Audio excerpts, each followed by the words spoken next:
আগামী ফেব্রুয়ারিতে যে নির্বাচন হবার কথা সেটা আসলে কতটুকু যৌক্তিকভাবে ন্যায্যভাবে প্রত্যাশা করা যায় যে সুষ্ঠু হবে তার একটা নমুনা হচ্ছে আজকে বরিশালের বাবুগঞ্জের মীরগঞ্জ এলাকাতে আমার উপরে বিএনপির কিছু ক্রিমিনাল গুণ এবং গুন্ডাদের যে ন্যাক্কারজনক হামলার চেষ্টা করা হয়েছে এবং আমার সহকর্মী অনেককে অ্যাসল্ট করা হয়েছে সেটার মানদণ্ড দিয়ে বিবেচনা করা যাবে আর কি, এবং সেটা অনেকগুলো প্রেক্ষিত আছে। আজকে সেতু উদ্বোধনের পরে ওখানে সাংবাদিকদের সাথে ব্রিফিং আমি বলছিলাম যে এই সেতুর কাজটা তো চলমান, অনেকেই এখানে অবদান রেখেছেন। আমার অংশটুকু আমি এই বছরে মার্চ এপ্রিল থেকে আমি কি কি করেছি এই সেতুটা যেন কাজ শুরু হয়, দ্রুত হয়, সেটা নিয়ে আমি কথা বলেছি। আর দ্বিতীয়ত হচ্ছে ইতিমধ্যে যেহেতু একটা চাইনিজ কোম্পানি টেন্ডার পেয়ে গেছে এবং এটা আমি আগে থেকেই জানি, আরো কয়েক সপ্তাহ আগে থেকে কোন কোম্পানি এটা পেয়েছে, তাদের সাথে ইতিমধ্যেই বিভিন্ন রাজনৈতিক দলের ব্যানারে তাদের সাথে যোগাযোগ এবং পার্সেন্টেজ দেওয়া, কে কোনটা সরবরাহ করবে এইসব ব্যাপারে আমাকে প্রশাসনের বিভিন্ন মহলের লোকজন যেমন বলেছে সেতু সংশ্লিষ্ট, ঠিক একইভাবে এই চাইনিজ কোম্পানির যারা বাংলাদেশি কর্মকর্তারা আছেন তাদেরও দু একজন আমাকে একই কথা বলেছে। তো সেই কথাটা আমি সাংবাদিকদেরকে বলেছি এবং কোইন্সিডেন্স ওয়াইজ যে দুইজন উপদেষ্টা একই কথা বলেছে যে সেতুর কাজ শুরু করতে গেলে স্থানীয়দের সহযোগিতা লাগে, চাঁদাবাজি, দুর্নীতি এবং টেন্ডার সংক্রান্ত বেশ কিছু বিষয় তারা দৃষ্টি আকর্ষণ করেছে। একই বিষয় আমি করেছি। করবার সাথে সাথেই দেখলাম যে আমি যখন বের হয়ে চলে যাচ্ছি আমার গাড়ির দিকে চলে যাব আর কি, সেই সময়টাতে বিএনপির যে একাংশের কথা বললাম যে কিছু ক্রিমিনাল গুণ যারা ছিল তারা আমাকে পথ আটকে দিল এবং গায়ে হাত তোলার চেষ্টা করেছে। তো কিল ঘুষি যেটা মারবার চেষ্টা করেছে সেটা ভাগ্যিস আমার সহকর্মীরা যারা চারপাশে ছিল তাদের গায়ে লেগেছে এবং তারা তাদেরকে নিবৃত করবার জন্য চেষ্টা করেছে। তো এরপরে আমার কিন্তু ওখানে কয়েকশো মানুষ ছিল, গুন্ডা পান্ডা ছিল কিন্তু 30-40 জন সর্বোচ্চ। আমার ওখানে 4 থেকে 500 লোক ছিল যারা আমার ভক্ত অনুরক্ত, আমার দলের নেতা কর্মী বিভিন্ন ইউনিয়ন থেকে এসেছেন তারা। সেই জায়গাতে আমরা সবাই খুবই সবর করেছি, আমরা ওখানে কনফ্রন্টেশনে যাইনি এবং এই 4-5টা যে বেয়াদব ছিল এই বেয়াদবদেরকে ইগনোর করে আমরা বের হয়ে চলে গেছি এবং তার পরবর্তীতে একটা মিছিলও করেছে ওখানে এবং বিশ্রী যত স্লোগান আছে সেগুলো নিয়ে, এবং তাদের দাবি হচ্ছে আমি তাদেরকে চাঁদাবাজ বলেছি, অথচ আমি কিন্তু কোনো দলের নাম যেমন নেই, কোনো ব্যক্তির কথা বলি নাই। কারণ যেভাবে আমার কাছে তথ্যটা আসছে আমি সেই তথ্যটা সেটা শেয়ার করেছি যেন এলাকাবাসী কোন রাজনৈতিক দলের চাঁদাবাজ যে অংশটা আছে এই চাঁদাবাজদের কারণে এলাকায় যেন কোনো উন্নয়ন কাজ ব্যাহত না হয়, কোনো বিদেশি কোম্পানি, ঠিকাদারি কোম্পানি যারা এখানে কাজ করবে তারা যেন পিছপা না করে। এবং এরকম বহু ঘটনা বিভিন্ন জায়গায় ঘটেছে চাঁদাবাজির কারণে কাজ কিভাবে পিছিয়ে যায়। পদ্মা সেতুর কথা আপনাদের মনে থাকার কথা যে জয়, তারপরে নিক্সন চৌধুরী, আবুল হোসেন চৌধুরী, আওয়ামী লীগের এই যে পুরো ক্রিমিনাল গ্যাং কিভাবে এই পদ্মা সেতুর কাজটাকে ওয়ার্ল্ড ব্যাংকের প্রজেক্ট এবং যে তাদের এইড দেবার কথা সেই কাজটাকে পিছিয়ে দিয়েছে। একই ঘটনা বিভিন্ন জায়গাতে ঘটছে। এরপরে হচ্ছে এই যেহেতু এটা প্রায় 1,500 কোটি টাকার একটা প্রকল্প, এখানে ধরেন আপনার অনেক লোকের কোটিপতি হওয়ার আগামী 3 বছর ধরে ব্যাপক ব্যবসা বাণিজ্য করবার সুযোগ আছে। কারা ইট সাপ্লাই দিবে, কারা রড দিবে, কারা পাথর দিবে, কারা বালু দিবে, সিমেন্ট দিবে, মাটি দিবে, এই পুরো কারা কর্মচারী দিবে, এই যে শত শত মানুষ এখানে শ্রমিক হিসাবে রাজমিস্ত্রি হিসাবে কাজ করবে, এই লোক সাপ্লাই কারা দিবে, এই বিশাল আয়োজন আছে ব্যবসা বাণিজ্য লুটপাটের। তো সেটা নিয়ে আমি আগেই অ্যাডভান্স ওয়ার্ন করেছি, কারণ এটা একটা বড় ইস্যু, কাজটার ভালোভাবে যেন আগায় সেই জায়গাটাতে এনশিওর করার জায়গাতে। তো সেই ক্ষেত্রে দেখেন যে কি ঘটনাটা ঘটেছে। দুঃখজনক হলো সত্য যে কিছু আওয়ামী লাসপেন্সার সাংবাদিক আছে, কিছু দালাল টাইপের সাংবাদিক আছে, তারা এখানে ঘটনাটাকে করে যে এখানে এলাকাবাসী স্থানীয় জনসাধারণ তা নাকি তারা আমাকে ধাওয়া দিচ্ছে, হেনস্থা করছে, এই কথাগুলো বলেছে। অথচ আপনারা যদি টোটাল ভিডিও ফুটেজটা দেখেন আপনারা দেখবেন যে স্থানীয় জনগণ বলতে যা বোঝায় শত শত মানুষ তারা আমাকে সমর্থন জানাতেই ওই এলাকাতে এসছে। তো এখানে অল্প কয়টা ওই ক্রিমিনাল গুণ 15-20-30টাকে দেখলাম যারা পরবর্তীতে মিছিল মিটিং করেছে এবং আমার এলাকারও আছে, এবং সবাইকে আইডেন্টিফাই করেছি, সবার নাম, ঠিকানা, দলের কোন দল করে এবং কোন দলের কোন অঙ্গ সংগঠন, সেখানে তাদের পদবি কি, এলাকা কি, সব বিস্তারিত তথ্য ইতিমধ্যে আমরা যেখানে যেখানে দেবার দরকার সব জায়গায় আমরা পাঠিয়েছি, ইনক্লুডিং তাদের দলের হাইকমান্ডে আর কি, যে তারা যদি সত্যিকারের সংস্কারের রাজনীতি চায়, বিএনপি যেটা দাবি করেছে, বেগম জিয়া যে সংস্কারের রূপরেখা দিয়েছে কয়েক বছর আগে, তারেক রহমান যে 31 দফা সংস্কারের প্রস্তাব দিয়েছে, সেটা যদি তারা সত্যিকার ভাবে চায় তাহলে আমরা দেখতে চাই যে খারাপ লোকগুলো মুক্ত একটা দল তৈরি করবে। যেটা অনেক বছরের প্রত্যাশা যেমন আছে, গত 16 মাসেও কিন্তু এই প্রত্যাশাটা বারবার ফিরে আসছে যে বিএনপি তৃণমূলে মোটা দাগে অধিকাংশ মানুষ হচ্ছে বিএনপির ভালো মানুষ। আমার এলাকাতেও তাই, অধিকাংশ বিএনপি নেতাকর্মীরা যারা এখানে কাজ করছেন তারা দিব্যি জিয়া পরিবারের রাজনীতি করেন এবং বিএনপির আদর্শের রাজনীতি করেন, কিন্তু একটা ক্রিমিনাল গুণও আবার এর ভিতরে আছে 5-10%। এরা হাইব্রিড, এদের কেউ কেউ আওয়ামী লীগ করছে, কেউ কেউ একসময় বাপ ছাত্রলীগ করা, বাপ আওয়ামী লীগ করা, সুবিধাভোগী দোষরীপনা করেছে, এখন আবার দল পাল্টাইছে, ভুল পাল্টাইছে, কারণ ব্যবসা বাণিজ্য দরকার, সবকিছু মিলায় মাদক ব্যবসায়ী, খুনের মামলার আসামি, তারপরে হেন কোনো অন্যায় কাজ নাই, চাঁদাবাজি, সিন্ডিকেট সব তারা এখানে করে। তো এগুলো ব্যাপারে অনেকগুলো মামলাও আছে, জেনুইন মামলা আছে। এখন প্রথম প্রশ্ন হচ্ছে যে বিএনপি কি আসলে একটা ভালো নির্বাচন চায়? এবং এই ঘটনাটা কিন্তু শুধু আমার এলাকায় ঘটছে না, এইটা সারা দেশে ঘটতেছে। জোনায়েদ সাকিব ভাইয়ের এলাকাতে হয়েছে, ভিপি নূরের এলাকাতে হয়েছে, ডাকসুর সাবেক ভিপি মান্না ভাইয়ের এলাকাতে হয়েছে, আমার এলাকাতে হলো। তারপরে এই যে টোটাল গণতন্ত্র মঞ্চ, 12 দলীয় জোট, সমমনা 12 দলীয় জোট, যাদেরকে বিএনপি ব্যবহার করেছে গত কয়েক বছর থেকে, তাদের সবার উপরে এই ঘটনাটা ঘটছে। তাহলে বিএনপি আসলে দেশ কিভাবে চালাবে?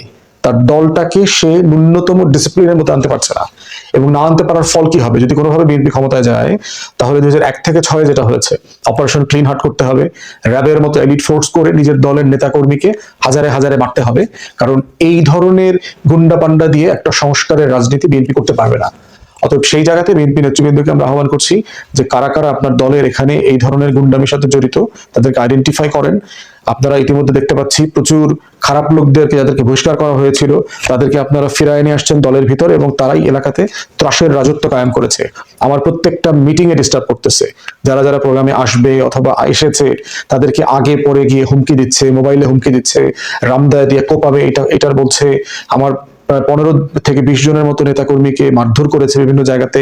আজকেও প্রায় 8-10 জনকে সরাসরি মারধর করেছে, চশমা ভেঙে ফেলেছে, ধাক্কা দিয়ে নদীতে ফেলে দেওয়ার চেষ্টা করা হয়েছে, পাঞ্জাবি ছিঁড়ে ফেলেছে, এই কাজগুলো করতেছে, এবং এটা সারা দেশে করতেছে। অতএব সেই জায়গাতে কিন্তু বিএনপি এমন একটা রিয়েলিটি তৈরি করতেছে যে আসন্ন নির্বাচনটা, যদিও বিএনপির কোনো বড় সমমানের প্রতিপক্ষ নাই, কিন্তু সে সবাইকে আওয়ামী লীগের যে মানসিকতা, সেই নব্য আওয়ামী ফ্যাসিবাদের তরিকায় ডিল করতেছে। তো দিন শেষে এটা আমাদের কাম্য না।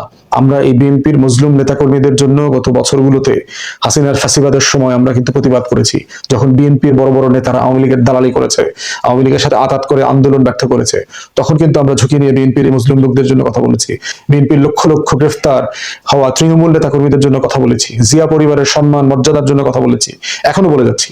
অতএব সেই জায়গাতে আমরা আহ্বান করব বিএনপিকে যে আপনাদের নির্বাচনকে সামনে ঘিরে তরিকাগুলো পুনর্বিবেচনা করা দরকার। তৃণমূলে আজকে বাংলাদেশে শুধু এই ঘটনার কারণে আপনাদের কয়েক লক্ষ ভোট কেটে কমে গেছে, এবং আমার এলাকাতে একই অবস্থা। সাধারণ মানুষ আপনাদেরকে ছি ছি করতেছে যে আপনাদের এই সোকল ক্রিমিনাল গ্যাং এরা এই কাজগুলো করছে, এবং এর পিছনে আপনাদের বড় বড় নেতাদের এখানে মদত আছে, তাদের এখানে মানে ইনফ্লুয়েন্স আছে, এবং তারা আজকে রাতে এই ঘটনা ঘটানোর পরে সিদ্ধান্ত নিয়ে আমাকে আরো বেশি ডিস্টার্ব করবে। এই ব্যাপারে তারা বিভিন্ন জায়গাতে নির্দেশনা দিয়েছে যে আমাকে কোনো মিটিং করতে দিবে না, কোথাও গ্যাদার করতে দিবে না, এবং গায়ে পড়ে ঝগড়া করা, নাশকতা করা, এরপরে মিথ্যা মামলা দিয়ে আমার লোকদেরকে এলাকা ছাড়া করা, এগুলোর চিন্তা আলোচনা তারা এখনো করে যাচ্ছে। এরপরে প্রশ্ন হচ্ছে প্রশাসন। দেখেন, এরকম একটা ঘটনাতে একটা ব্রিজ আমার পাশের থানা মুলাদিতে উদ্বোধন হওয়ার কথা ছিল গতকালকে, যেখানে মাননীয় উপদেষ্টা আসিফ মাহমুদ সজীব ভাইয়ের জুমে এটা উদ্বোধন করার কথা, এলজিআরডি সচিব উপস্থিত হয়েছিলেন, এবং আরো যারা মন্ত্রণালয়ের এবং প্রশাসনের কর্মকর্তারা ছিলেন, ডিসি বরিশালের ডিসি মহোদয় এখানে ছিলেন। তো ওনাদের সামনে বিএনপির লোকজন সিম্পলি গিয়ে পুরো মঞ্চ, চেয়ার টেয়ার সব ভেঙে প্রোগ্রাম বন্ডুল করে দিয়ে আসছে। তাহলে চিন্তা করে দেখেন, 2 দিনের মধ্যে একই এলাকাতে একই রকম আচরণ, এবং সেটা প্রশাসনের নাকের ডগায় ঘটতেছে। এখন প্রশ্ন হচ্ছে যে এই প্রশাসন দিয়ে আমরা কি আসলে একটা ভালো নির্বাচনের আশা করতে পারি কিনা? আমি মোটেই আশাবাদী না।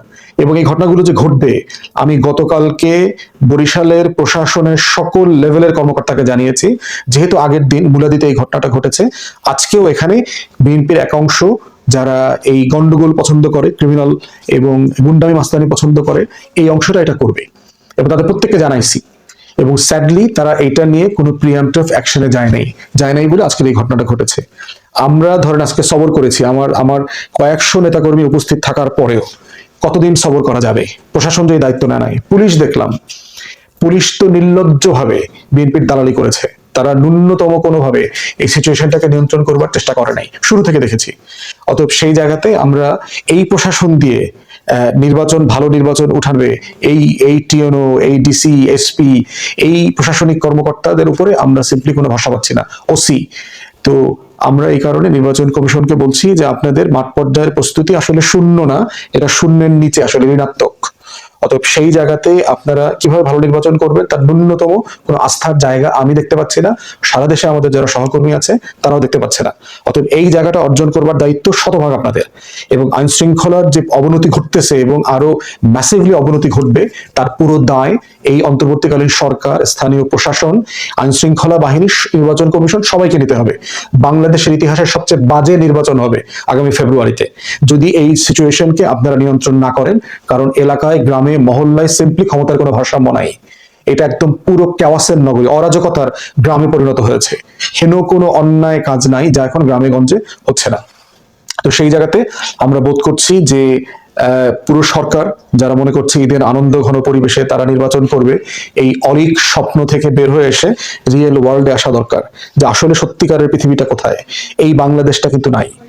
আর বিএনপির এই গুন্ডা অংশটাকে বলছি, ভুলে যাবেন না আমরা কিন্তু হাসিনার বিরুদ্ধে লড়াই করা মানুষ, আওয়ামী ফ্যাসিবাদের বিরুদ্ধে লড়াই করেছি। আপনি যদি মনে করে থাকেন যে আমরা পুলিশ, র্যাব, সেনাবাহিনীর ভয়ে লুকায়াছে চুকায়াছিলাম, ওই রকম নেতাকর্মী কিন্তু আমরা না। আমরা জীবনের ভয়কে ওভারকাম করে গুমের থ্রেশহোল্ড পার করে নিয়ে তারপরে হাসিনার বিরুদ্ধে কথা বলছি। অতএব আপনাদের মতো এই নতুন মানে অমাবস্যার চাঁদের মতো যারা নতুন সাহসী হইছেন আওয়ামী লীগের পতনের পরে, আপনারা আমাদেরকে এই ভয়টা দেখাবেন না দয়া করে। এটা ওয়ার্ক করবে না, এটা প্রমাণিত যে এটা ওয়ার্ক করবে না। অতএব এখন আপনাদের চয়েস যে আপনারা কি লেভেল প্লেইং ফিল্ডের মধ্য দিয়ে একটা মেধা ভালো নির্বাচন করবেন, না আসলে আপনারা গুন্ডামি পান্ডামির নির্বাচন করবেন।